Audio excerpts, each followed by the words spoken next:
ಆಜಿ ಮಸಾಲ. ಎಂತ ಅಡಿಗೆಯ ರುಚಿಯಾಗೋ ರಹಸ್ಯವು 20 ರೂಪಾಯಿ.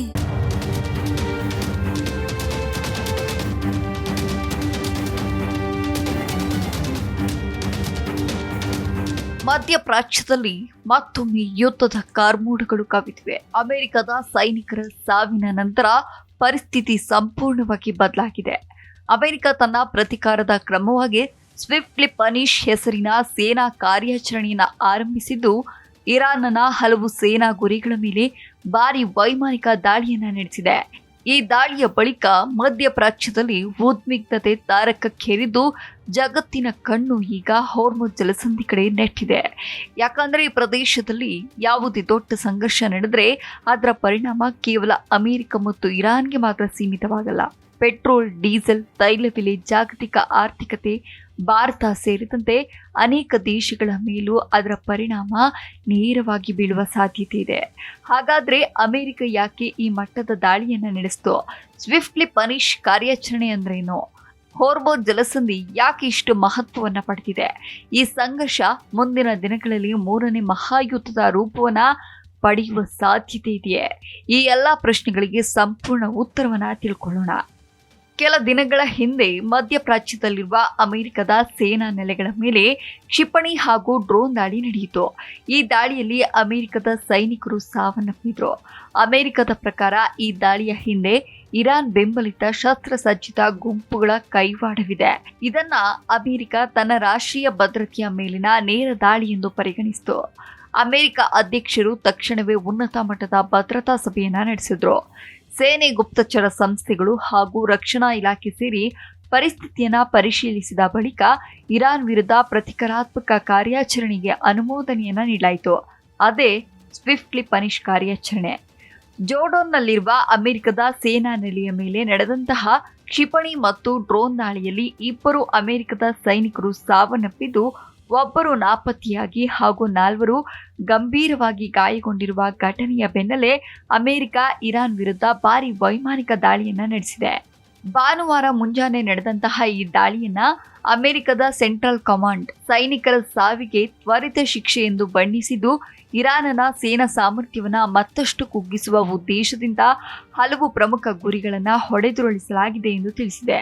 ಈ ದಾಳಿಯ ಮುಖ್ಯ ಉದ್ದೇಶ ಹಾರ್ಮುಜ್ ಜಲಸಂಧಿಯಲ್ಲಿ ತೈಲ ಟ್ಯಾಂಕರ್ಗಳ ಸಂಚಾರವನ್ನು ತಡೆಯುವ ಇರಾನ್ನ ಸಾಮರ್ಥ್ಯವನ್ನು ದುರ್ಬಲಗೊಳಿಸುವುದಾಗಿದೆ.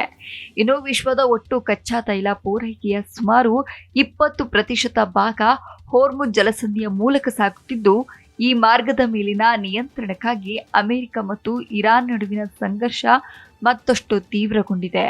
ಇರಾನ್ನ ಸರ್ಕಾರಿ ಸುದ್ದಿ ಸಂಸ್ಥೆ IRNA ವರದಿ ಪ್ರಕಾರ ಹಾರ್ಮುಜ್ಗಾನ್ನ ಪ್ರಾಂತ್ಯದ ಸಿರಿಕ್ ಪ್ರದೇಶದ ಮೇಲೆ ಸ್ಥಳೀಯ ಕಾಲಮಾನ ರಾತ್ರಿ ಸುಮಾರು 1:30 ವೇಳೆಗೆ ಭಾರಿ ವೈಮಾನಿಕ ದಾಳಿ ನಡೆದಿದೆ. ಅದೇ ಪ್ರಾಂತ್ಯದ ಹಾಜಿಯಾಬಾದ್ನ ಪ್ರದೇಶವು ದಾಳಿಗೆ ಗುರಿಯಾಗಿದ್ದು, ಪ್ರಮುಖ ಬಂದರು ನಗರವಾದ ಬಂದರ್ ಅಬ್ಬಾಸ್ನಲ್ಲಿ ಸ್ಫೋಟಗಳ ಸದ್ದು ಕೇಳಿ ಬಂದಿದೆ. ಹಾರ್ಮುಜ್ ಜಲಸಂಧಿಯಲ್ಲಿರುವ ಕೆಶ್ಮ್ ದ್ವೀಪದ ಸಮೀಪದ ಪ್ರದೇಶಗಳ ಮೇಲೂ ಅಮೆರಿಕ ದಾಳಿಯನ್ನು ನಡೆಸಿದೆ ಎಂದು ಇರಾನ್ನ ಸರ್ಕಾರಿ ಪ್ರಸಾರ ಸಂಸ್ಥೆ ವರದಿಯನ್ನ ಮಾಡಿದೆ. ಇದರ ನಡುವೆ ನೆರೆಯ ಇರಾಕ್ನಲ್ಲೂ ಉದ್ವಿಗ್ನ ಪರಿಸ್ಥಿತಿ ಮುಂದುವರೆದಿದೆ. ಇರ್ಬಿಲ್ ಸಮೀಪದಲ್ಲಿರುವ ಇರಾನ್ ವಿರೋಧಿ ಕುರ್ಡಿಸ್ತಾನ್ ಫ್ರೀಡಂ ಪಾರ್ಟಿಯ ಸೇನಾ ನೆಲೆಯ ಮೇಲೆ ಡ್ರೋನ್ ದಾಳಿ ನಡೆದಿದ್ದು, 8 ಮಂದಿ ಗಾಯಗೊಂಡಿದ್ದಾರೆ. ಇನ್ನು ಈ ಸ್ವಿಫ್ಟ್ಲಿ ಪನಿಷ್ ಈ ಕಾರ್ಯಾಚರಣೆಯ ಪ್ರಮುಖ ಉದ್ದೇಶ ಕೇವಲ ಪ್ರತೀಕಾರವಲ್ಲ. ಮುಂದಿನ ದಿನಗಳಲ್ಲಿ ಅಮೆರಿಕದ ಸೇನಾ ನೆಲೆಗಳು ಹಾಗೂ ಮಿತ್ರ ರಾಷ್ಟ್ರಗಳ ಮೇಲೆ ದಾಳಿ ನಡೆಯದಂತೆ ತಡೆಯುವುದು ಕೂಡ ಇದ್ರ ಗುರಿಯಾಗಿದೆ. ಈ ಕಾರ್ಯಾಚರಣೆಯಲ್ಲಿ ಅಮೆರಿಕ ಅತ್ಯಾಧುನಿಕ ಯುದ್ಧ ವಿಮಾನಗಳು, ದೂರ ವ್ಯಾಪ್ತಿಯ ಕ್ಷಿಪಣಿಗಳು, ಡ್ರೋನ್ಗಳು ಹಾಗೂ ನಿಖರ ಗುರಿ ಹೊಡೆಯುವ ಶಸ್ತ್ರಾಸ್ತ್ರಗಳನ್ನು ಬಳಸಿದೆ. ಇರಾನ್ನ ಕರಾವಳಿ ಪ್ರದೇಶದಲ್ಲಿರುವ ವಾಯು ರಕ್ಷಣಾ ವ್ಯವಸ್ಥೆಗಳು, ರಾಡಾರ್ ಕೇಂದ್ರಗಳು, ಕ್ಷಿಪಣಿ ಉಡಾವಣಾ ತಾಣಗಳು, ಡ್ರೋನ್ ಸಂಗ್ರಹಣಾ ಕೇಂದ್ರಗಳು, ಸೇನಾ ಕಮಾಂಡ್ ಕೇಂದ್ರಗಳು ಹಾಗೂ ಶಸ್ತ್ರಾಸ್ತ್ರ ಗೋದಾಮುಗಳನ್ನು ಗುರಿಯಾಗಿಸಿಕೊಂಡು ದಾಳಿಯನ್ನು ನಡೆಸಲಾಗಿದೆ.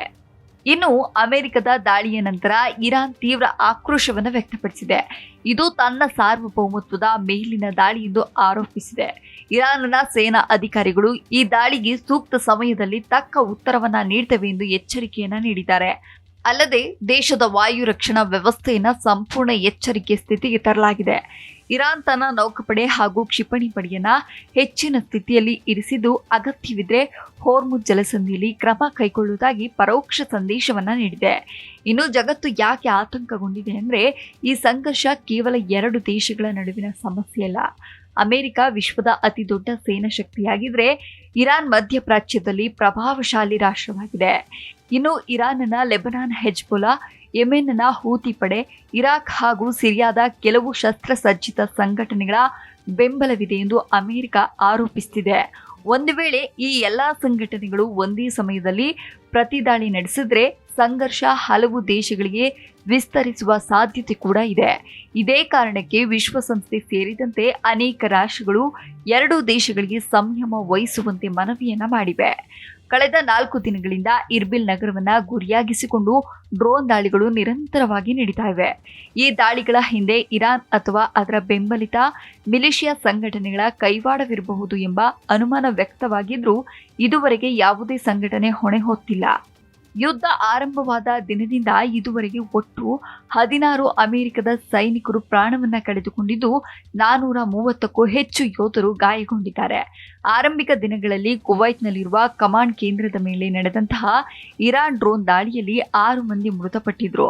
ನಂತರ ಸೌದಿ ಅರೇಬಿಯಾದ ಸೇನಾ ನೆಲೆಯ ಮೇಲಿನ ದಾಳಿಯಲ್ಲಿ ಒಬ್ಬ ಸೈನಿಕ ಮೃತಪಟ್ಟಿದ್ರೆ ಇರಾಕ್ನಲ್ಲಿ ಇಂಧನ ತುಂಬುವ ಸೇನಾ ವಿಮಾನ ಪತನಗೊಂಡ ಪರಿಣಾಮ 6 ಮಂದಿ ಸಾವನ್ನಪ್ಪಿದ್ರು. ಇದರ ಜೊತೆಗೆ ಯುದ್ಧಕ್ಕೆ ಅಂತ್ಯ ಹಾಡುವ ಉದ್ದೇಶದಿಂದ ಸುಮಾರು 1 ತಿಂಗಳ ಹಿಂದೆ ಮಾಡಿಕೊಂಡಿದ್ದ ಮಧ್ಯಂತರ ಒಪ್ಪಂದವನ್ನ ಅಮೆರಿಕ ಉಲ್ಲಂಘಿಸಿದೆ ಎಂದು ಆರೋಪಿಸಿರುವ ಇರಾನ್ ಆ ಒಪ್ಪಂದದ ಬದ್ಧತೆಗಳನ್ನ ಇನ್ನು ಮುಂದೆ ಪಾಲಿಸೋದಿಲ್ಲ ಎಂದು ಘೋಷಿಸಿದೆ. ಇನ್ನು ಇರಾನ್ನ ಉಪ ವಿದೇಶಾಂಗ ಸಚಿವ ಕಾಸಿಂ ಗರಿಬಾಬಾದಿ ಈ ಕುರಿತು ಸರ್ಕಾರಿ ದೂರದರ್ಶನಕ್ಕೆ ನೀಡಿದ ಸಂದರ್ಶನದಲ್ಲಿ ಅಮೆರಿಕ ತನ್ನ ವಾಗ್ದಾನಗಳನ್ನ ಮೀರಿ ನಡೆದುಕೊಂಡಿರೋದ್ರಿಂದ ನಾವು ಕೂಡ ಆ ಒಪ್ಪಂದವನ್ನ ಜಾರಿಗೆ ತರುವುದಿಲ್ಲ ಎಂದು ಹೇಳಿದ್ದಾರೆ. ಈ ಮಧ್ಯೆ ಇರಾನ್ ನಡೆಸಿದ ದಾಳಿಯಲ್ಲಿ ಕುವೈಟ್ನ ಪ್ರಮುಖ ಉಪ್ಪು ನೀರು ಶುದ್ಧೀಕರಣ ಘಟಕ ಹಾಗೂ ತೈಲ ಸಂಗ್ರಹ ಕೇಂದ್ರಗಳಿಗೆ ಹಾನಿಯಾಗಿದೆ. 2 ದಿನಗಳಲ್ಲಿ ಉಪ್ಪು ನೀರು ಶುದ್ಧೀಕರಣ ಘಟಕದ ಮೇಲೆ ನಡೆದಂತಹ 2ನೇ ದಾಳಿ ಇದಾಗಿರುತ್ತೆ. ಈ ಘಟಕದಿಂದ ದೇಶದ ಸುಮಾರು 90% ಕುಡಿಯುವ ನೀರು ಪೂರೈಕೆಯಾಗುತ್ತಿದ್ದ ಹಿನ್ನೆಲೆಯಲ್ಲಿ ವಿದ್ಯುತ್ ಉತ್ಪಾದನೆ ಮತ್ತು ನೀರಿನ ಸರಬರಾಜಿನ ಮೇಲೆ ತೀವ್ರ ಪರಿಣಾಮ ಬೀರಿದೆ. ಅಗ್ನಿಶಾಮಕ ಸಿಬ್ಬಂದಿ ಸೇರಿದಂತೆ ಹಲವರು ಗಾಯಗೊಂಡಿದ್ದು, ಕ್ಷಿಪಣಿ ದಾಳಿಯ ಭೀತಿಯಿಂದ ಕುವೈತ್ ತನ್ನ ವಾಯು ಪ್ರದೇಶವನ್ನ ತಾತ್ಕಾಲಿಕವಾಗಿ ಮುಚ್ಚಿ ವಿಮಾನಗಳ ವೇಳಾಪಟ್ಟಿಯನ್ನು ಬದಲಾಯಿಸಿದೆ. ಇರಾನ್ನ ಹಾರ್ಮೋಜ್ಗಾನ್ ಪ್ರಾಂತ್ಯದಲ್ಲಿರುವ ವಿದ್ಯುತ್ ಉತ್ಪಾದನಾ ಘಟಕ ಮತ್ತು ಉಪ್ಪು ನೀರು ಶುದ್ಧೀಕರಣ ಘಟಕಗಳು ಅಮೆರಿಕದ ದಾಳಿಯಿಂದ ತೀವ್ರ ಹಾನಿಗೊಳಗಾಗಿವೆ. ಬೋಂಜಿ ಉಪ್ಪು ನೀರು ಶುದ್ಧೀಕರಣ ಘಟಕ ಸಂಪೂರ್ಣ ನಾಶವಾಗಿದ್ದು ಸುಮಾರು 10,000 ಜನರಿಗೆ ಕುಡಿಯುವ ನೀರಿನ ಪೂರೈಕೆ ಸ್ಥಗಿತಗೊಂಡಿದೆ. ಕೇಶ್ಮ ದ್ವೀಪದಲ್ಲಿರುವ ಮತ್ತೊಂದು ಘಟಕಕ್ಕೂ ಹಾನಿಯಾಗಿದೆ. ಬಂದರ್ ಅಬ್ಬಾಸ್ಗೆ ಸಂಪರ್ಕ ಕಲ್ಪಿಸುವ 2 ಸುರಂಗಗಳು ಹಾಗೂ 3 ಸೇತುವೆಗಳು ದಾಳಿಯಲ್ಲಿ ಹಾನಿಗೊಳಗಾಗಿರೋದ್ರಿಂದ ಪ್ರಮುಖ ಹೆದ್ದಾರಿಗಳ ಸಂಚಾರ ಕೂಡ ವ್ಯತ್ಯಯಗೊಂಡಿದೆ. ಫೆಬ್ರವರಿ 28ರಂದು ಯುದ್ಧ ಆರಂಭವಾದ ಬಳಿಕ ಇರಾನ್ ಹೋರ್ಮುಜ್ ಜಲಸಂಧಿಯ ಹಡಗು ಸಂಚಾರವನ್ನ ಬಹುತೇಕ ಸ್ಥಗಿತಗೊಳಿಸಿದೆ. ಈ ಜಲಸಂಧಿ ಸಂಪೂರ್ಣವಾಗಿ ತನ್ನ ನಿಯಂತ್ರಣದಲ್ಲಿರಬೇಕು ಮತ್ತು ಇಲ್ಲಿ ಸಂಚರಿಸುವ ಹಡಗುಗಳು ಇರಾನ್ಗೆ ಶುಲ್ಕವನ್ನು ಪಾವತಿಸಬೇಕು ಎಂದು ತೆಹರಾನ್ ವಾದಿಸುತ್ತಿದೆ. ಇದಕ್ಕೆ ಪ್ರತಿಯಾಗಿ ಅಮೆರಿಕ ಇರಾನ್ನ ಬಂದರುಗಳ ಮೇಲೆ ಮತ್ತೆ ನೌಕಾ ನಿರ್ಬಂಧವನ್ನ ಹೇರಿದ್ದು ಕಚ್ಚಾ ತೈಲ ಸಾಗಣೆಯನ್ನ ತಡೆಯುವ ಕಾರ್ಯಾಚರಣೆಯನ್ನ ತೀವ್ರಗೊಳಿಸಿದೆ. ಕಳೆದ ವಾರ 5 ಹಡಗುಗಳ ಮಾರ್ಗವನ್ನ ಬದಲಾಯಿಸಲಾಗಿದ್ದು 1 ಹಡಗನ್ನ ಕಾರ್ಯನಿರ್ವಹಿಸದಂತೆ ಮಾಡಲಾಗಿದೆ ಎಂದು ಅಮೆರಿಕ ಸೇನೆ ಹೇಳಿದೆ. ಒಟ್ಟಿನಲ್ಲಿ ಅಮೆರಿಕದ ಸ್ವಿಫ್ಟ್ಲಿ ಪನಿಷ್ ಕಾರ್ಯಾಚರಣೆ ಮಧ್ಯಪ್ರಾಚ್ಯದಲ್ಲಿನ ಉದ್ವಿಗ್ನತೆಯನ್ನ ಮತ್ತೊಂದು ಹಂತಕ್ಕೆ ಕೊಂಡೊಯ್ದಿದೆ. ಅಮೆರಿಕದ ಸೈನಿಕರ ಸಾವಿನಿಂದ ಆರಂಭವಾದ ಈ ಬೆಳವಣಿಗೆ ಈಗ ಜಾಗತಿಕ ಭದ್ರತೆ, ತೈಲ ಮಾರುಕಟ್ಟೆ ಮತ್ತು ವಿಶ್ವ ಆರ್ಥಿಕತೆಯ ಮೇಲೂ ಪರಿಣಾಮವನ್ನು ಬೀರುವ ಮಟ್ಟಕ್ಕೆ ತಲುಪಿದೆ. ಈ ಸಂಘರ್ಷದ ಭವಿಷ್ಯ ಈಗ 2 ವಿಷಯಗಳ ಮೇಲೆ ಅವಲಂಬಿತವಾಗಿದೆ. ಇರಾನ್ ಮುಂದಿನ ಪ್ರತಿಕ್ರಿಯೆ ಹೇಗಿರುತ್ತದೆ ಮತ್ತು ಅಮೆರಿಕ ತನ್ನ ಸೇನಾ ಕಾರ್ಯಾಚರಣೆಗಳನ್ನು ಮತ್ತಷ್ಟು ವಿಸ್ತರಿಸುತ್ತದೆಯೇ ಎಂಬುದು. ಪರಿಸ್ಥಿತಿ ಯಾವುದೇ ಕ್ಷಣದಲ್ಲಿ ಬದಲಾಗಬಹುದಾದ ಕಾರಣ ಮುಂದಿನ ಬೆಳವಣಿಗೆಗಳು ಅತ್ಯಂತ ಮಹತ್ವವನ್ನು ಪಡೆದಿವೆ. ಜಗತ್ತಿನ ಉಸಿರು ಈಗ ಹೋರ್ಮುಜ್ ಜಲಸಂಧಿಯತ್ತ ನೆಟ್ಟಿದೆ. ಅಲ್ಲಿನ ಪ್ರತಿಯೊಂದು ಬೆಳವಣಿಗೆಯೂ ಮಧ್ಯಪ್ರಾಚ್ಯದ ಭವಿಷ್ಯವನ್ನು ಮಾತ್ರವಲ್ಲ, ಇಡೀ ವಿಶ್ವದ ಆರ್ಥಿಕತೆ ಮತ್ತು ಭದ್ರತೆಯ ದಿಕ್ಕನ್ನು ನಿರ್ಧರಿಸಬಹುದು.